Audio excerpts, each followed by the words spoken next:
جب امام حسین میدان میں جانے لگے تو جناب زینب بچوں سے کہنے لگی نہ پہلے بھائی نہیں جائے گا، پہلے بھانجے جائیں گے۔ 2 بچے شہید ہوئے۔ حضرت قاسم بن حسن امام حسن کے بیٹے تھے، وہ جب میدان میں جانے لگے تو امام حسین نے کہا نہیں تو نہیں جائے گا، تو میرے بھائی کی نشانی ہے، میں جاؤں گا۔ تو حضرت قاسم بن حسن نے ایک تعویذ کھول کے دیا کہ ابا جی میرے والد نے کہا تھا جب بڑی مشکل آ جائے تو تعویذ کھول کے دیکھنا، تو آج بڑی مشکل آئی ہے تو میں نے تعویذ کھولا ہے، تو یہ دیکھیں کیا لکھا ہے، یہ تو رکا ہے، تعویذ ہے ہی نہیں۔ جب کھول کے دیکھا تو اس پہ لکھا تھا قاسم اگر حسین پہ کوئی کڑا وقت آ جائے تو بیٹا کے آگے آگے رہنا، اگر کڑا وقت میرے بھائی پہ کبھی آ جائے نا دیکھنا اس کے آگے آگے چلنا، اسے حسن کی کمی نہ محسوس ہو، پائیاں جیا ساک نہیں کوئی جے وچ خار نہ ہوئے۔ سیدنا امام حسین پہلی دفعہ کربلا میں اس وقت روئے جب یہ رکا، آپ نے دیکھا تو فرمایا ٹھیک ہے اگر حسن کی یہ وصیت ہے تو میں نے زندگی میں اگر ان کی ہر بات مانی ہے اب بھی مانوں گا، تمہیں اجازت ہے۔ جناب قاسم بن حسن 16 سال کا جوان جب میدان میں نکلے تو ہائے ہائے پتہ نہیں کہاں سے آ گئی ہے۔ امام قاسم بن حسن جب میدان میں نکلے تو تبری سے لے کر علامہ ابو الاسناد صاحب سب کو پڑھ کے تو دیکھو، 3 دن کی پیاس ہے، شدید آزمائش ہے، دکھ ہیں، تکلیفیں ہیں، پھر بھی پہلی دفعہ جب میدان میں گئے ہیں واپس آئے ہیں 19 لوگوں کو قتل کر کے واپس آئے ہیں، 19 لوگوں کو ایک بار میں۔ حضرت ایسے ہی تماشا بنا دیا ہے، مظلوم تھے وہ تو رو رہے تھے، ہر مقرر یہ کہہ رہا ہے کہ وہ تو بار بار کہ ابا پانی مل جائے، پانی آ جائے، ترس گئے۔ خدا کا خوف کرو، یہ دلیر لوگ تھے، ان کی باتیں آج بھی پڑھ کے دلیری پیدا ہوتی ہے، دلیری پیدا ہوتی ہے، دلیری۔ سناؤ قصہ خیبر کو تمامی اپنے بچوں کو، علی کی داستان سن کے دلوں سے ڈر نکلتا ہے، علی کی داستان سن کے دلوں سے یہ جو بچے ڈر رہے ہیں نا وہ چمگادڑ آ گئی، کاکروچ آ گیا، یہ خوف نکل جائے گا اگر حضرت قاسم بن حسن کی بات سنے گی۔ درجنوں لوگ آپ نے قتل کیے، ایک دفعہ آئے کہا چاچا یزید کا لشکر تو بڑا ہی بزدل ہے، اگر چند قطرے پانی میرے حلق سے گزرے تو میں سارے کاٹ کے لے آؤں گا آپ کے پاس، چند قطرے۔ لیکن تھوڑی دیر گزری، عمر بن سعد کہنے لگا اکیلے اکیلے جاؤ گے تو علی کا پوتا ہے، یہ سب کو مار دے گا، اکٹھے جاؤ۔ چاروں جانب سے تیر برسے، ایک تیر لگا آ کے گردن کے پیچھے، بس جناب سیدنا قاسم بن حسن گھوڑے سے نیچے گرے۔ تو جناب زینب حوصلہ کر کے آنسو سمیٹ کے کہنے لگی میں دیکھ رہی ہوں پردے کے پیچھے سے حسین میرے بھائی کا بیٹا گر گیا ہے، جا اسے اٹھا کے لا۔ حضرت امام حسین ان کو اٹھا کے لائے، تو امام حسین نے سینے سے لگایا ہوا تھا تو ان کے پیر، ان کا قد لگتا تھا امام حسین سے زیادہ ہے، اٹھا کے لایا، لٹا دیا گیا۔ امام حسین کے اپنے بڑے بیٹے میدان میں نکلنے کو، علی اکبر نام ہے، جب جن لوگوں نے حضور کو نہیں دیکھا تھا وہ جب کہتے نا ہم نے نبی پاک کا دیدار نہیں کیا تو بتاؤ کس طرح کے تھے، تو بتایا جاتا تھا کہ جناب علی اکبر کا دیدار کرو، ہم شبیہ مصطفیٰ۔ اور جب وہ گلیوں میں نکلتے تھے تو عورتیں چھتوں پہ چڑھ جاتی تھی۔ جناب علی اکبر رضی اللہ تعالیٰ عنہ تلوار لے کے میدان میں نکلے، جوان بیٹے دینے بڑے مشکل۔ او یارو رٹا کیا ہے یہ تو بتاؤ، کہ ظالم آدمی حکمران، یار یہ رٹا ہے، ایک ظالم کا رستہ روکنا ہے، اس رٹے کے لیے ہم شبیہ مصطفیٰ جناب سیدنا امام علی اکبر میدان میں نکلے، بڑے لوگ مارے، بڑے، پھر ایک تیر ان کے بھی گلے میں لگا، اور جب وہ گرے نا زمین پہ تو حضرت امام حسین دوڑ کے آئے، دوڑ کے، اور جب تشریف لائے تو ان کے گلے سے تیر کھینچا تو ایک جملہ لکھا ہے صاحب تبری نے، اس نے حد کر دی، کہنے لگے تیر کھینچا تو امام حسین کی آنکھوں میں آنسو آئے، کہنے لگے کاش جناب ابراہیم آج میرے سامنے ہوتے تو میں انہیں کہتا کہ آپ نے تو بیٹا ذبح کرتے وقت آنکھوں پہ پٹی باندھی تھی، دیکھو میں کھلی آنکھوں سے بچے ذبح کر رہا، کھلی آنکھوں، کاش جناب ابراہیم خلیل ہوتے تو انہیں کہتا۔ جناب علی اکبر بھی شہید ہوئے۔ حضرت علی اصغر کو تو اچانک اٹھایا تھا امام حسین، باہر نکلے تو گردن پہ تیر لگا تو 6 مہینے کا بچہ وہ بھی شہید ہوا، خون اچھالا آسمان کی طرف تو کہا مولا دیکھ لے میں نے 6 مہینے والا بھی نہیں بچایا، وہ بھی دے دیا ہے۔ پھر حضرت عباس کو بیٹیوں نے کہا کہ اب نہ کچھ کہتے ہیں پہلے شہید ہوئے، کچھ نے لکھا بعد میں اب ہم سے پانی کے بغیر نہیں رہا جاتا۔ تو جناب عباس پانی کا مشکیزہ لے کے نکلے، باہر نکلے، ایک ہاتھ کٹا، دوسرے پہ مشکیزہ وہ بھی کٹا۔ دیکھ لو میں پس منظر پہ ہوں ابھی تک، میں بتا رہا ہوں کہ جہاد کس کے خلاف تھا؟ ظالم حکمران کے خلاف، ظالم کافر کے خلاف نہیں، مشرک کے خلاف نہیں۔ حضرت امام حسین رضی اللہ تعالیٰ عنہ نے ہر جگہ ایک ہی بات کی کہ یزید شرابی ہے تو بچے کٹوا دوں گا، شرابی کو ووٹ۔ یہ ایک نہیں، ہر کتاب میں یہی لکھا ہے، ہر کتاب میں، اور ہر مسلک کی کتاب۔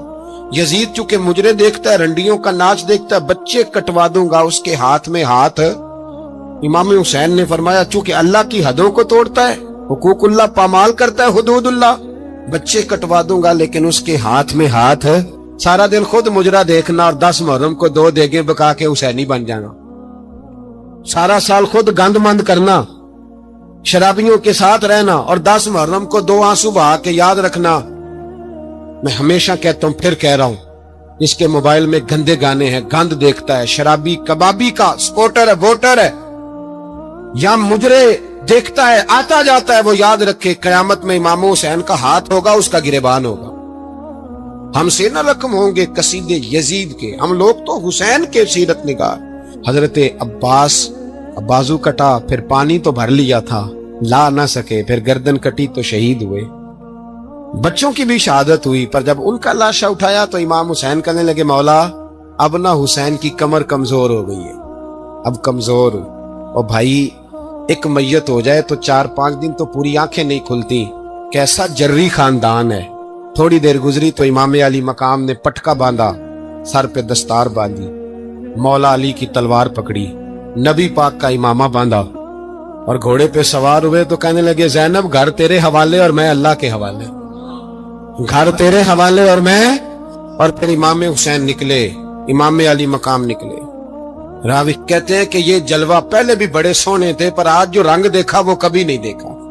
کیا انداز تھا، جدھر جاتے نعرہ لگاتے تو حد ہو جاتے۔ اتنے لوگ امام حسین نے کاٹے، اتنے کاٹے، پھر واپس پلٹ کے آئے اور کہنے لگے زینب ذرا پردے کے پیچھے سے دیکھ تو صحیح میری بہن، ان بزدلوں کو جرت ہی نہیں ہو رہی حسین کے مقابلے میں آنے، ایک دوسرے کو دھکا دیتے، تو جا تو جا۔ پھر اکٹھے وار ہوئے۔ یہ کون ہے کٹا ہوا، لباس ہے پھٹا ہوا، یہ بال یقین حسین ہے، نبی کا نور عین ہے۔ پھر چاروں جانب سے تیر برسے تو امام علی مقام چونکہ نماز کا وقت ہو گیا تھا، اترے گھوڑے سے، خون بہ رہا تھا، گرم ترین ریت سے تیمم کیا، سر سجدے میں رکھا، اور جب شمر آپ کی گردن کاٹنے لگا تو کہنے لگے ٹھہر جا ذرا رب سے ایک بات کر لینے دے۔ اور پھر بولے امام حسین، کہنے لگے مالک تو اب بتا کہ حسین سے راضی ہے کہ ناراض ہے، تو بتا۔ تو پھر ایک آواز آئی، یا ایتھا النفس مطمئنہ ارجعی الی ربک راضیۃ مرضیہ، فرمایا نفس مطمئنہ واپس آ جا، تو اللہ سے راضی ہے، اللہ تجھ سے راضی۔ امام حسین وہاں شہید ہو گئے۔ اب یہ قافلہ امام حسین کا سر کاٹ، ذرا دیکھنا غور کرنا، سر کاٹ کے نیزے پہ رکھا ہے، جسم کربلا میں پڑا ہے، عورتوں کو گھوڑوں پہ بٹھا کے لے جایا گیا یزید کے دربار میں۔ یزید پہلے عبید اللہ ابن زیاد نے بدتمیزی کی، پھر یزید نے کی۔ سعودی عرب کا ایک مولوی بول رہا تھا، سعودی عرب کا، ان سے بھی بڑا عشق ہے، جس نے تقریر سننی ہو میرے پاس ہے۔ ہمیں لوگ مشورے دیتے ہیں کہ جو یزید کو اچھا کہے اور حسین کو باغی کہے اس کو ہم امام مان لیں، اس بے شرم بے حیا کو جو نبی پاک کے گھرانے کے بارے میں بکے اسے امام۔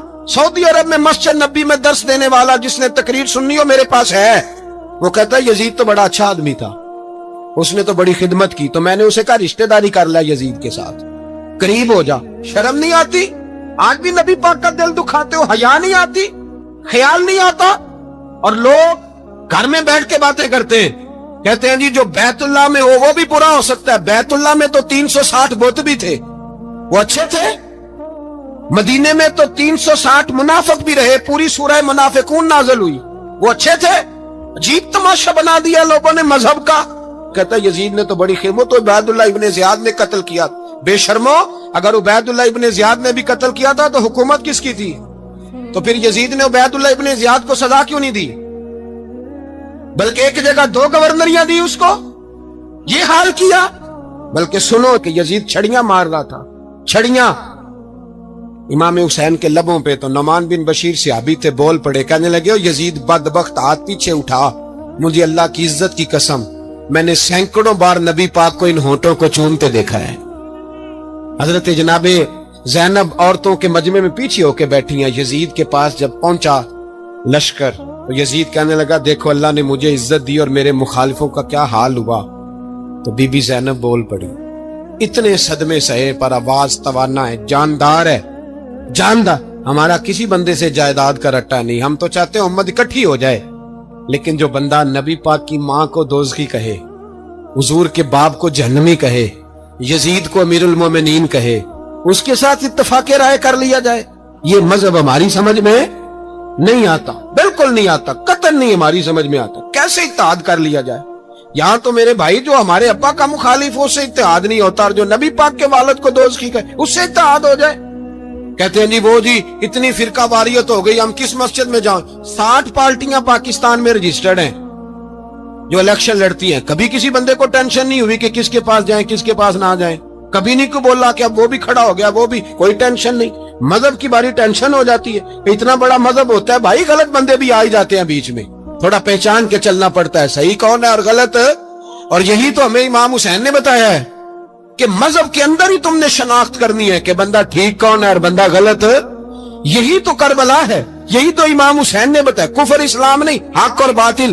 تو سمجھیے گا حضرت سیدہ زینب نے جب سنا نا کہ یہ کہہ رہا ہے کہ مجھے اللہ نے عزت دی، تو جناب زینب بولی، نعمان بن بشیر کہتے ہیں بی بی بولی، اتنے صدمے ہیں پر جناب زینب بولی اللہ اکبر، اس انداز میں بولی کہ پہلے قرآن مجید کی آیت پڑھی، کہنے لگی وَتُعِزُّ مَن تَشَاءُ وَتُذِلُّ مَن تَشَاءُ بِيَدِكَ الْخَيْرُ إِنَّكَ عَلَىٰ كُلِّ شَيْءٍ قَدِيرٌ، اور پھر کہنے لگی یزید تو بکتا ہے، کہتا ہے کہ تو عزت والا ہو گیا، یہ تیری حکومت ہے، 4 دن گزرنے دے، تجھ پہ کوئی لعنت بھی نہیں برسائے گا، اور میرے بھائی کا قیامت تک ممبروں میں اور خطبوں میں ذکر ہوا کرے گا، وقت گزرنے دے۔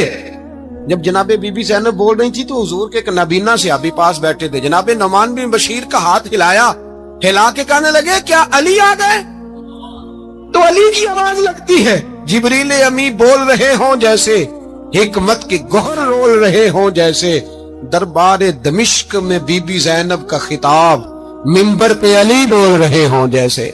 میرے بھائی بس کربلا والا قافلہ تو مدینے پہنچ گیا، 3 سال یزید نے حکومت کی، شرابیں عام ہو گئی، مکے پہ حملہ ہوا، خانہ کعبہ کا غلاف جلا، مدینے پہ اس نے حملہ کیا، 3 دن مسجد نبوی میں اس نے گھوڑے باندھے، مسجد نبوی میں صحابہ کو نکال کے اپنا اس نے امام مقرر کیا، لیکن پھر امت نے اسے قبول نہ کیا، پھر وہ رسوا ہوا اور آج تک وہ رسوا ہے، لیکن امام حسین کا نام کل بھی زندہ تھا اور آج بھی۔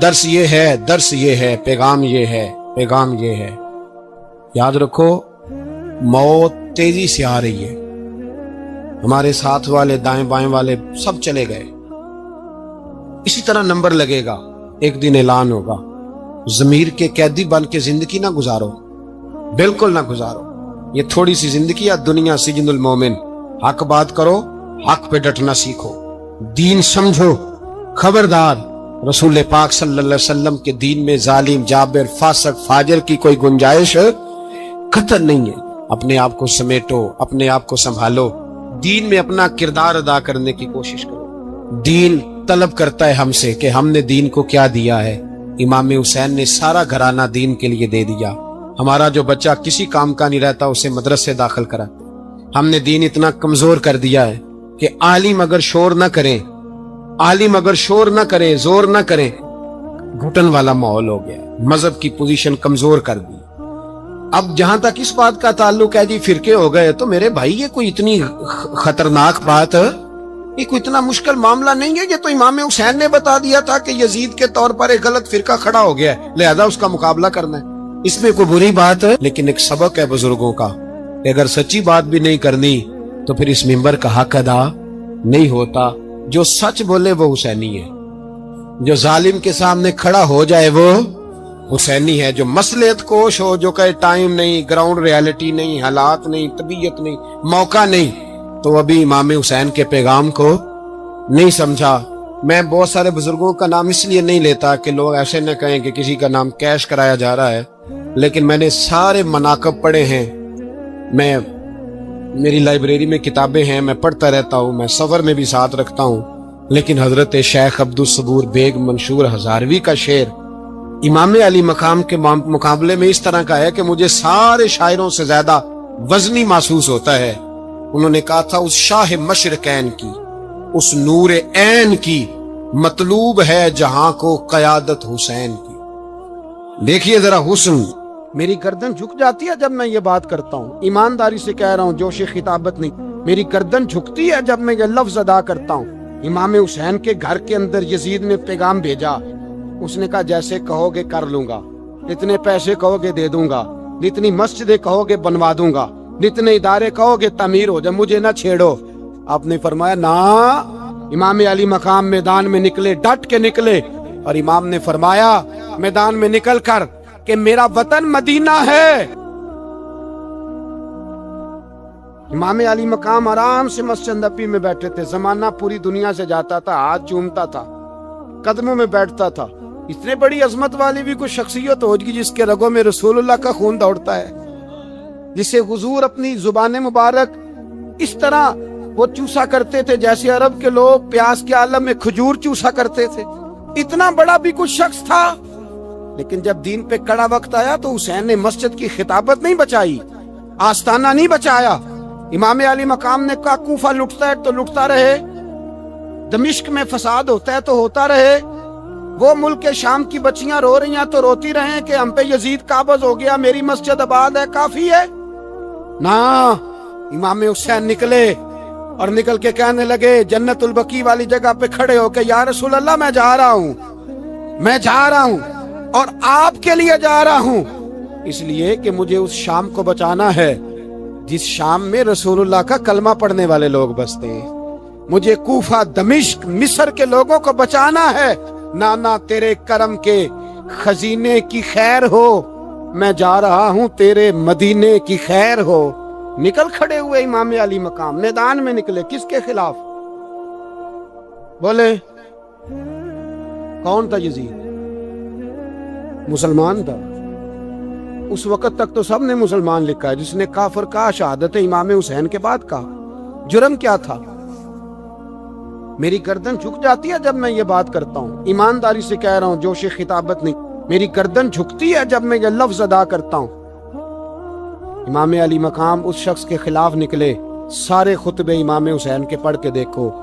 امام حسین نے فرمایا یزید شرابی ہے، شرابی مسلمانوں کا حکمران ہو سکتا؟ آپ نہ بولیں بے شک، پر بات تو سچی ہے نا۔ امام حسین نے فرمایا شرابی کو ووٹ دیا جا سکتا؟ فرمایا رنڈیوں کا ناچ دیکھتا ہے جو مجرے دیکھے، جو رنڈیوں کے ناچ دیکھے وہ مسلمانوں کا حکمران ہو سکتا؟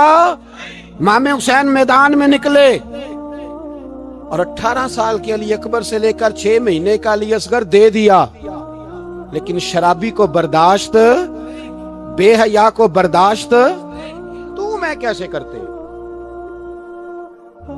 دوستی قاتل سے بھی، مقتول سے یارانہ بھی، اپنی جیب سے فلیکسیں چھپوا کے ظالموں جابروں بدماشوں کو ووٹ دیتے ہو۔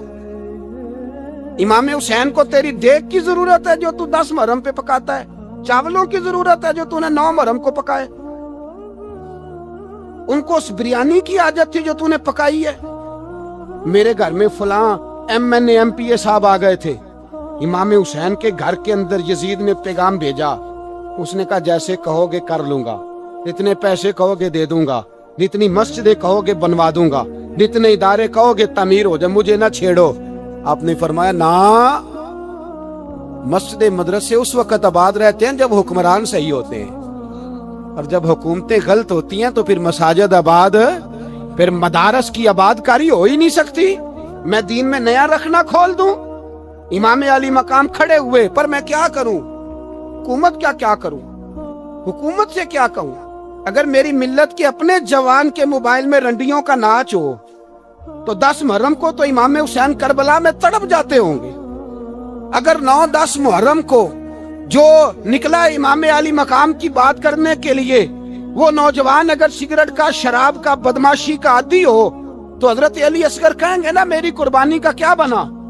وہ تو نکلے تھے عریانی اور فحاشی کے خلاف، اور اگر ملت کا جوان روز چوک میں کھڑے ہو کے لڑکیوں کو تاڑتا ہو تو حضرت علی اکبر تو اپنی قبر میں روتے ہوں گے کہ یہ اس قوم کے لیے جان دے دی جو آج یزیدی طریقوں پہ عمل کر رہی ہے، جو ساری رات گند دیکھ کے سوتی ہے، جو ساری رات بے حیائی، فحاشی اور عریانی میں لگی رہتی ہے، ان لوگوں کے لیے جان دے دی۔ اتنا ظلم ان شہیدوں کے ساتھ، اور 10 محرم کو دیگ پکا کے کہتا ہے میں امام حسین کا ماننے والا ہوں، میں امام علی مقام سے پیار کرنے والا ہوں۔ نہ بھائی، نہ دو رنگی چھوڑ کے یک رنگ ہو جا، سراسر موم ہو جا یا سنگ ہو جا، امت مسلمہ کو بیدار ہونا پڑے گا۔ امام علی مقام میدان میں نکلے، ڈٹ کے نکلے، اور امام نے فرمایا میدان میں نکل کر کہ میرا وطن مدینہ ہے، میرا وطن مدینہ ہے، پر مدینہ بعد میں، رسول اللہ کا دین پہلے۔ تو پاکستان کی بات کرتا ہے؟ امام علی مقام نے فرمایا مدینے کی شریعت بعد میں، رسول اللہ کا دین پہلے، اور تیرے تو بچے عام سے ہیں۔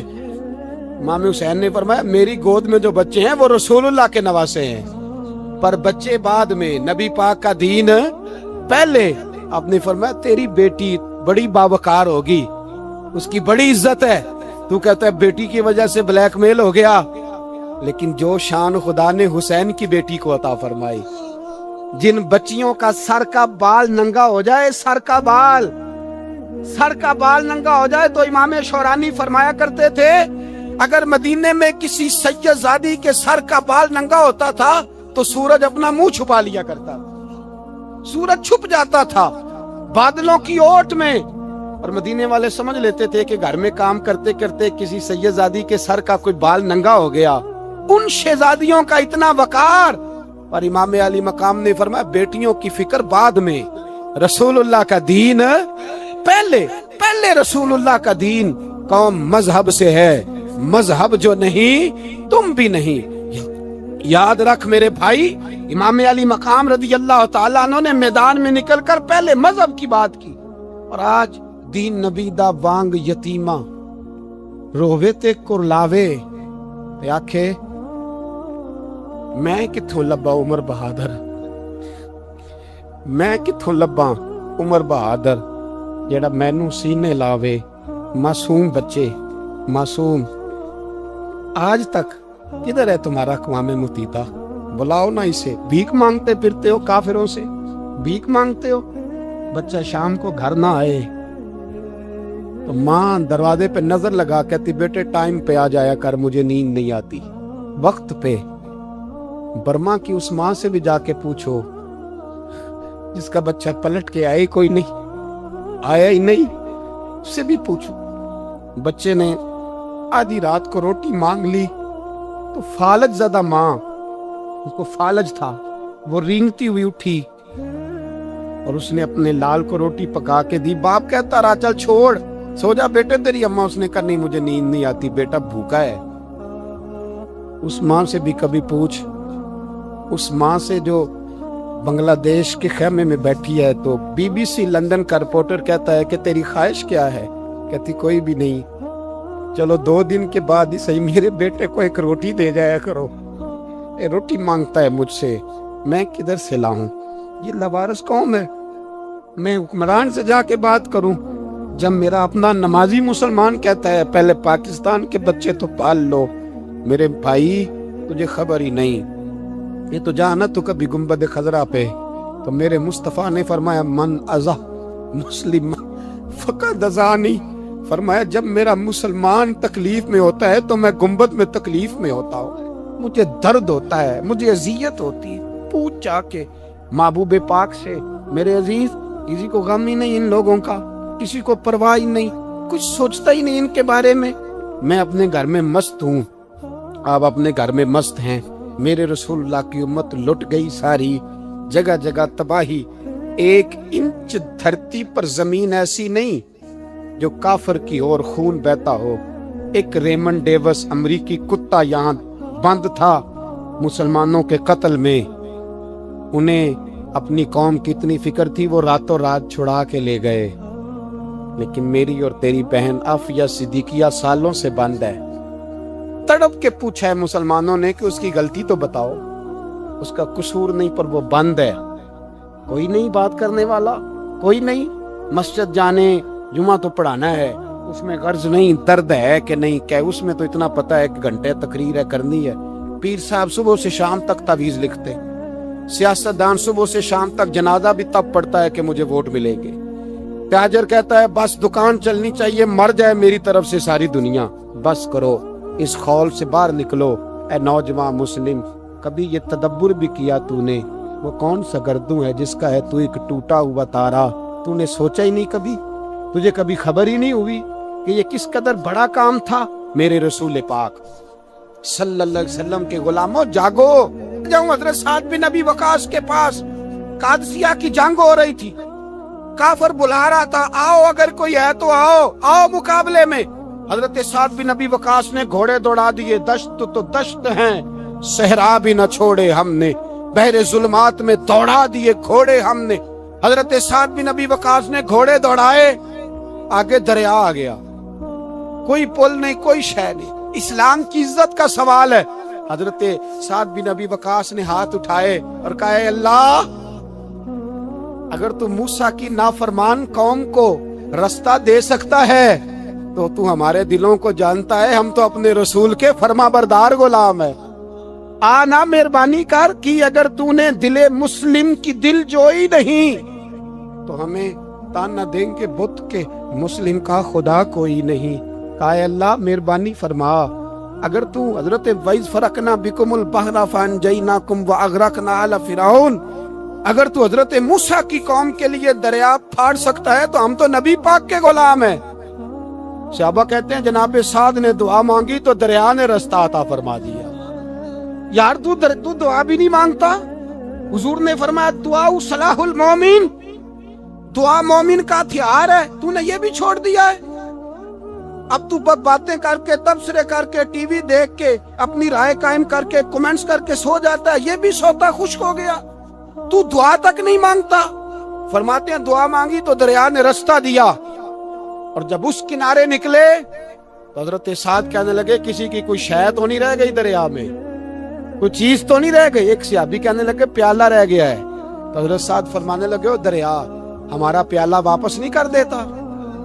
تو کہتے ہیں کہ لہر آئی تو پیالہ بھی باہر پھینک گئی۔ او بھائی، ہم اسی رسول کا کلمہ پڑھتے ہیں جن کا حضرت سعد بن ابی وقاص نے کلمہ پڑھا تھا، اور کسی جگہ میرے نبی پاک نے نہیں فرمایا اللہ صحابی کی سنے گا بعد میں آنے والوں کی نہیں سنے گا، کسی جگہ نہیں کہا۔ پر تو کشکولے دعا بھی نہیں اٹھاتا، مصیبت میں بھی اب یاد خدا ہم کو نہیں آتی، دعا منہ سے نہ نکلی، جیبوں سے عرضیاں نکلی، تو یہ کام بھی نہیں کرتا۔ میرا دل کرتا تھا چلو اور کچھ نہ ہو، مسجدوں میں اجتماعی دعا ہی ہو جائے، پر اس طرف بھی توجہ نہیں، وہاں بھی کہتے ہیں مولوی صاحب جلدی کرو گھر جانا ہے، اتنی لمبی دعا، اور کومنٹس کر رہے ہیں لوگ، کہتے ہیں آپ اپنے گھر کی سوچیں۔ میرے بھائی دعا، صلاح الدین ایوبی فلسطین کی جنگ لڑ رہے تھے، خبر آئی کہ عیسائیوں کا ایک بحری بیڑا، بحری جہاز اسلحہ لے کے آ رہا ہے، نیزے ہیں، تلواریں ہیں، تیر ہیں۔ صلاح الدین ایک بزرگ تھے، ان سے ملے تو کہنے لگے بابا جی آپ بھی دعا کرو۔ میں بھی دعا کرتا ہوں، مسلمانوں کے پاس پہلے اسلحہ نہیں، عیسائیوں نے اور منگا لیا ہے، کہیں ایسا نہ ہو مسلمانوں کے خلاف اتنا اسلحہ استعمال ہو۔ یہ بات کہی، بابا جی کو دعا کا کہا، خود مسجد اقصیٰ میں ساری رات روتے رہے۔ صلاح الدین ساری رات، ہمارا حکمران جسے ربنا آتنا فی الدنیا پوری نہیں پڑھنی آتی، اور اب تو ایسے پیر آ گئے ہیں میدان میں جو سورہ فاتحہ سیدھی نہیں سنا سکتے، الا ماشاءاللہ۔ ساری رات صلاح الدین ایوبی روتے رہے۔ وہ بزرگ کہتے ہیں میں بھی کونے میں تھا، پر جس درد سے اس نے دعا مانگی میں نہیں مانگ سکا۔ سویرے خبر آئی کہ دشمن کا وہ بحری بیڑا جو اسلحہ لے کے آ رہا تھا دریا میں غرق ہو گیا ہے۔ صبح خبر آئی تو وہ شخص ایک آگے بابا جی سے کہنے لگا بابا جی وہ بحری بیڑا دریا میں غرق ہو گیا، تو بابا جی رو پڑے، کہنے لگے دریا میں غرق نہیں ہوا، صلاح الدین ایوبی کی آنسوؤں میں غرق ہو گیا ہے، اس کے آنسوؤں میں غرق ہو گیا ہے، اس نے رب سے دعا ہی ایسی مانگی، اس کے آنسوؤں میں۔ تو تو دعا بھی نہیں مانگتا میرے بھائی مسلمانوں کے لیے, تو دعا بھی نہیں مانگتا. امام حسین میدان کربلا میں تھے. ایک راوی کہتا ہے 3 دن پانی بند رہا ہے, روٹی بند رہی ہے, پر قرآن پاک کی تلاوت 1 منٹ کے لیے بھی بند نہیں ہوئی. دعا اور التجا 1 منٹ کے لیے بھی بند. حسین کے خیمے سے یہ آواز بار بار آتی رہی, یا اللہ استقامت بھی دے اور صبر بھی عطا فرما. دعا کا رستہ بند, تلاوت بند نہیں ہوئی, اللہ کی بارگاہ میں سجدے بند نہیں ہوئے, تو چھوڑ گیا. تو دعا تک نہیں مانگتا.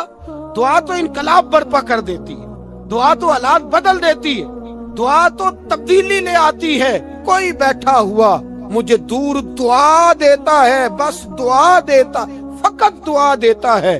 کوئی بیٹھا ہوا مجھے دور دعا دیتا ہے, میں ڈوبتا ہوں پر سمندر اچھال دیتا ہے. او بھائی تو دعا بھی چھوڑ گیا. پہلی بات آپ کی خدمت میں یہ ہے کہ جاگیں, مسلمان بنے. دوسرا کچھ نہیں کر سکتے تو دعا تو کر سکتے ہیں نا, دعا کا رستہ اپنائیں. اور پھر میرے نبی پاک علیہ السلام نے 2 باتیں فرمائی, کان کھول کے سن لینا. 2 باتیں حضور نے فرمایا, ایک وقت آئے گا کہ میری امت کے خلاف کافر ایک دوسرے کو آوازیں دیں گے, آؤ مسلمانوں کو مارے, آؤ مسلمانوں. تو صحابہ نے کہا یا رسول اللہ کیوں, ہم تھوڑے ہو جائیں گے. فرمایا نہیں, تم بہت زیادہ ہوں گے. 56 اسلامی ملک ہیں دنیا میں, کتنے بول کے بتانے, اتنا سا برما ہے. کسی غیر مسلم کا کتا مر جائے تو یہ چیخ پڑتے ہیں, اور یہاں کہتی ہے اقوام متحدہ کہ جی وہ ہمیں داخل نہیں ہونے دے رہے. تو بند کرو پھر سلامتی کونسل, تحلیل کر دو, اقوام متحدہ ختم کرو. اگر تمہاری کو سنتا نہیں تو بنائی کیا ہے, صرف مسلمانوں کو پریشرائز کرنے کے لیے. اور ہمارے مسلمان بھیک مانگتے پھرتے, کہتا ہے کہا ہے ہم نے اقوام متحدہ سے, اب تم اپنے لیے کافر سے بھیک مانگو گے.